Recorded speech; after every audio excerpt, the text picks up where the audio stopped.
প্রিয় মাধ্যমিক পরীক্ষার্থীরা, আমরা এখন এই ভিডিওতে আমাদের এই যে 17 অধ্যায়ের সম্পাদ্য বৃত্তের স্পর্শক অঙ্কন, এখানকার এই 231 পাতায় আমাদের এই যে সম্পাদ্যটি বা জ্যামিতিক চিত্রটি আমাদের করে দেওয়া রয়েছে, মানে উদাহরণ দেওয়া রয়েছে, এই চিত্রটি বা সম্পাদ্যটি কিভাবে অঙ্কন করতে হবে আমরা এখন এই ভিডিওতে তা খুবই সহজ সরলভাবে আলোচনা করব এবং অঙ্কনও করব। ঠিক আছে, তো এই জ্যামিতিক চিত্রটি বা সম্পাদ্যটির প্রশ্নটি আমাদের উপরে দেওয়া রয়েছে। দেখো, এই যে এটি হচ্ছে প্রশ্ন। সম্পাদ্য 3 সেমি দৈর্ঘ্যের ব্যাসার্ধ বিশিষ্ট একটি বৃত্ত অঙ্কন করি। বৃত্তের কেন্দ্র থেকে 7 সেমি দূরে বৃত্তটির বহিস্থ বিন্দু থেকে ওই বৃত্তের দুটি স্পর্শক অঙ্কন করি। ঠিক আছে, আমাদের এখানে 3 সেমি ব্যাসার্ধ বিশিষ্ট একটি বৃত্ত অঙ্কন করতে বলা হয়েছে। তারপর সেই বৃত্তের বহিস্থ একটি আমাদের বিন্দু নিতে বলা হয়েছে 7 সেমি দূরে, এবং সেখান থেকে মানে 7 সেমি দূরে বিন্দু থেকে বৃত্তের আমাদের দুটি স্পর্শক অঙ্কন করতে বলা হয়েছে। ঠিক আছে, তো দেখো, আমরা খুবই সহজ সরলভাবে আলোচনা করে অঙ্কন করব। তোমরা মনোযোগ সহকারে দেখো, অবশ্যই তোমরা ভালোভাবে বুঝতে পারবে। তো প্রিয় শিক্ষার্থীরা, আমরা প্রথমে প্রশ্নে দেওয়া পরিমাপ দুটি নেই। ঠিক আছে, প্রথম পরিমাপটি হচ্ছে 3 সেমি। দেখো, এই যে শূন্যের বড় দাগ, এখান থেকে হিসাব শুরু, এই 3-এর বড় দাগ এই পর্যন্ত, এই দুই বিন্দু যুক্ত, এটি হচ্ছে 3 সেমি। আর দ্বিতীয় পরিমাপটি হচ্ছে 7 সেমি, এই এখান থেকে এই এই পর্যন্ত, এই হচ্ছে 7 সেমি। এটি হচ্ছে 3 সেমি, এটি হচ্ছে 7 সেমি। এখন আমরা এই খাতার পেজের মাঝে, ঠিক আছে, এখানে আমরা 7 সেমির থেকে বড় একটি রশ্মি নেব। দেখো, এই আমরা প্রায় 11 সেমির থেকে বেশি নিলাম। ঠিক আছে, এই যে এখানে বিন্দু করে নাম দেব আমরা ও, এদিকে রশ্মির চিহ্ন এবং বিন্দু করে নাম দেব এক্স। এখন আমরা পেন্সিল কম্পাস দিয়ে প্রথমে এই 3 সেমির পরিমাপটি নেব। ঠিক আছে, দেখো, এই পেন্সিল কম্পাস দিয়ে এভাবে আমরা 3 সেমির পরিমাপটি নেব, নিয়ে আমরা এই ও বিন্দুতে বসাবো। ঠিক আছে, বসিয়ে এখানে আমরা একটি বৃত্ত অঙ্কন করব।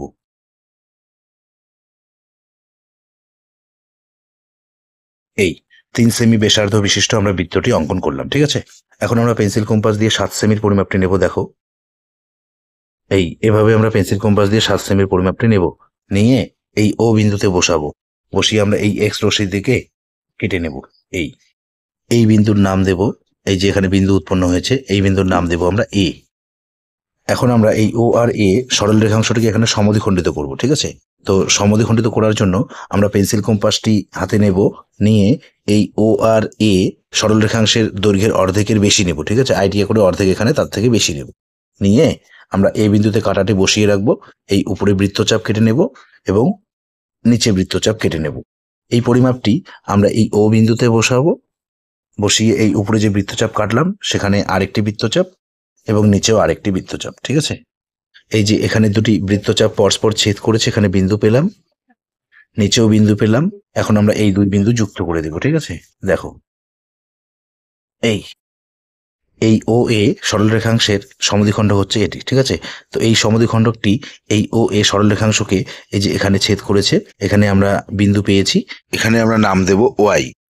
এখন আমরা পেন্সিল কম্পাস দিয়ে এই ও ওয়াই বা ওয়াই এ যে কোনো একটি দৈর্ঘ্যের পরিমাপ নেব। ঠিক আছে, তো আমরা এই ও আর ওয়াই পরিমাপ নেই, এই নিয়ে পেন্সিল কম্পাসের কাঁটাটি কিন্তু আমরা এই ওয়াই বিন্দুতে বসিয়ে রাখবো।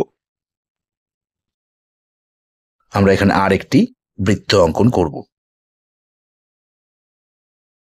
এই তো প্রিয় শিক্ষার্থীরা, দেখো, এই যে পরের বৃত্তটি এই যে আগের বৃত্তটিকে এই যে এখানে ছেদ করেছে এবং এখানেও ছেদ করেছে। ঠিক আছে, এখন আমরা এই বিন্দু আর এই বিন্দু, এই দুটি বিন্দু যুক্ত করে আমরা এদিকে প্রথমে একটি স্পর্শক অঙ্কন করব, নিচেও তাই, এখানেও তাই, এখানেও আমরা আরেকটি স্পর্শক অঙ্কন করব, এই বিন্দু আর এই বিন্দু যুক্ত করে। ঠিক আছে, দেখো, এই আমরা এই যে এদিকে রশ্মির চিহ্ন করে দেব, এইদিকেও রশ্মির চিহ্ন করে দেব। এই যে এই বিন্দুর নাম দেব আমরা পি এবং এই বিন্দুর নাম দেব আমরা কিউ। তো প্রিয় শিক্ষার্থীরা, আমরা এই যে ও কেন্দ্রীয় বৃত্তের বহিস্থ বিন্দু এ থেকে এপি ও এ কিউ এই দুটি স্পর্শক আমরা অঙ্কন করলাম। ঠিক আছে, তো তোমরা নিশ্চয়ই ভালোভাবে বুঝতে পেরেছো। এখন আমরা এই চিত্রটির বা সম্পাদটির নিচে একটি লাইন সাজিয়ে লিখবো। ঠিক আছে, তো দেখো, তোমরাও পরীক্ষার খাতায় ভালোভাবে লিখবে। সুতরাং এপি ও এ কিউ হলো ও কেন্দ্রীয়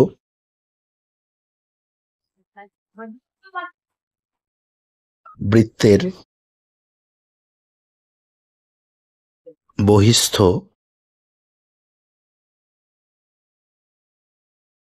বিন্দু এ থেকে অঙ্কিত দুটি স্পর্শক।